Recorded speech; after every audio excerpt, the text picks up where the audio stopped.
ကဘာပြက်ကအတွင်းကဘာတစ်ခုလုံးဖျို့ဖျဲဖြစ်ပြီးရိတ်ခါများအလွန်ရှားပါသွားသောကြောင့်လူတစ်ယောက်သည်ဝက်ဥချောင်းတစ်ချောင်းနဲ့ဖြင့်လှပသောဇနီးတဦးကိုဝယ်ယူခဲ့သည်သို့သောထိုလူတွင်ဝက်ဥချောင်းပေါင်းသိန်းနှင့်ချီ၍ရှိနေသေးသည်လွန်ခဲ့သောတစ်ရက်ကပင်ထိုလူသည်သူ၏ရည်စားဟောင်းကိုစိတ်ကြည်နက်စေရန်ရိတ်ခါများရှာဖွေရင်းအသက်ပေးနှင့်ရင်ဆိုင်ခဲ့ရသေးသည်သို့သောသူရိတ်ခါများနှင့်ပြန်ရောက်လာသောအခါလူမိုက်တဦး၏တိုက်ခိုက်ခြင်းကိုခံခဲ့ရသည်ထိုလူမိုက်နှင့်သူ၏ရည်စားဟောင်းတို့သည်ရိတ်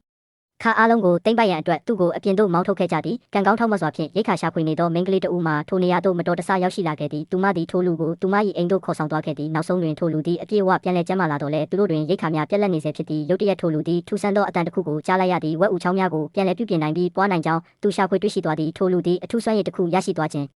ပင်ဖြစ်သည်သူသည်ရိတ်ခါများကိုတွေ့ရှိသည်၍ရင်းတို့ကိုအကန့်အသတ်မရှိပြုပြင်နိုင်ပြီးပွားနိုင်စွမ်းရှိသည်ထို့နောက်သူသည်ဝက်ဥချောင်းအချောင်းရည်တစ်တောင်းကိုပွားယူလိုက်သည်ထိုအချိန်တွင်မိန်းကလေးသည်အိမ်တွင်ကြန့်ရှိသောနောက်ဆုံးစားတောက်စရာတစ်ခုကိုထုတ်လာခဲ့သည်ထိုလူသည်သူ၏ဂျာကင်အင်ဂျီထဲမှဝက်ဥချောင်းတစ်ချောင်းကိုထုတ်လိုက်သည်မိန်းကလေးသည်ရင်းကိုမြင်သောအခါတတွေးပင်မျိုးချမိသွားသည်သူမ၏တုံ့ပြန်မှုကိုမြင်သောအခါထိုလူသည်သူ့အသက်ကိုကယ်တင်ပေးခဲ့သည့်အတွက်ကျေးဇူးဆက်သောအဖြစ်ဝက်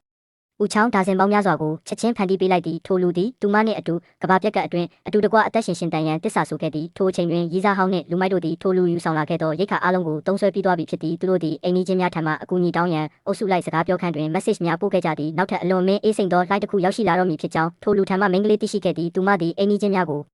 ရိတ်ခါများအမြန်ဆုံးစုဆောင်းထားရန်တတိပေးခဲ့တော်လဲသူတို့အိမ်တွင်စားစရာများရှိနေသည်ဟုသောလျှို့ဝှက်ချက်မှာမတော်တဆပေါက်ကြားသွားခဲ့သည်မကြမီလူမိုက်သည်သူ၏လူများနှင့်အတူမိန်းကလေး၏အိမ်သို့ရောက်ရှိလာသည်သူတို့နှစ်ယောက်သည်တကားကိုပစိမ်များဖြင့်ခုတ်တော်လဲတကားတွင်အမတ်အသားတစ်ခုမျှပင်မထင်ခဲ့ပေမိန်းကလေးသည်လုံခြုံရေးအလွန်မြင့်မာသောတကားကိုတက်ဆင်ထားခြင်းကြောင့်ဖြစ်သည်ထိုလူသည်တကားအပြင်ဘက်ရှိလူမိုက်ကိုချက်ချင်းမှတ်မိသွားသည်သူသည်သူတို့ကိုခြောက်လိုက်ရန်အတွက်တမင်တကာအတန်ကိုနှိပ်လိုက်သည်မျောလင့်ထားသည့်အတိုင်းပင်ထိုလူ၏အတန်ကိုကြားသောအခါသူတို့နှစ်ဦးမှချက်ချင်းထွက်ပြေးသွားကြသည်အိမ်ပြန်ရောက်သောအခါလူမိုက်သည်အမျိုးသမီးကိုမိန်းကလေးထံသို့ဗီဒီယိုဖုန်းခေါ်ရန်ခိုင်းစေခဲ့သည်ထိုလူသည်မိန်းကလေးကိုဖုန်းဖြေခိုင်းပြီးအိမ်တွင်းရှိရိတ်ခါများကိုတမင်တကာကြွားလုံးထုတ်ပြခဲ့သည်မကြာမီအမျိုးသမီးသည်လူမိုက်နှင့်အတူပြန်လည်ရောက်ရှိလာပြန်သည်သူမသည်တနာစရာကောင်းဟန်ဆောင်ကားတကားအပြင်ဘက်တွင်တောင်းပန်ခဲ့သည်ထိုအချိန်တွင်ထိုလူသည်သူ၏မိသူမိဝဖြစ်ကြောင်းကိုထုတ်ဖော်ပြတတ်လိုက်သည်သူ၏ရည်စားဟောင်းသည်တကားကိုချက်ချင်းဖွင့်ရန်အမိန့်ပေးခဲ့တော်လဲသူမတကားအပြင်တွင်အကြာကြီးငိုယိုနေတော်လဲအိမ်တွင်းမှမြည်သည့်တုံ့ပြန်မှုများမရှိခဲ့ပေလူမိုက်သည်တိုက်ခန်းဝင်းတွင်ရှိတော့ပြင်သမားကိုခေါ်ယူခဲ့သည်တော့ပြင်သမားသည်အတွင်း၌ရိတ်ခါများရှိကြောင်းကြားသိရသောအခါသဘောတူခဲ့သည်ထိုလူသည်မိန်းကလေး၏အိမ်ကိုကာကွယ်ရန်အတွက်အိမ်ရှိလက်နက်အလုံးကိုထုတ်လာရန်မိန်းကလေးကိုပြောခဲ့သည်ထိုလူသည်သူ၏စွမ်းရည်ကိုအသုံးပြု၍လက်နက်အလုံးကိုပြုပြင်ပြီးအဆင့်မြင့်တင်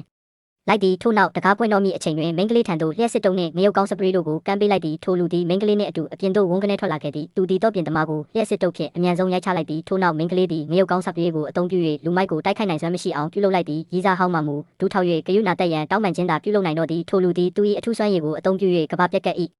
ဘယင်ဖြစ်လာရန်စီစဉ်ခဲ့လေသည်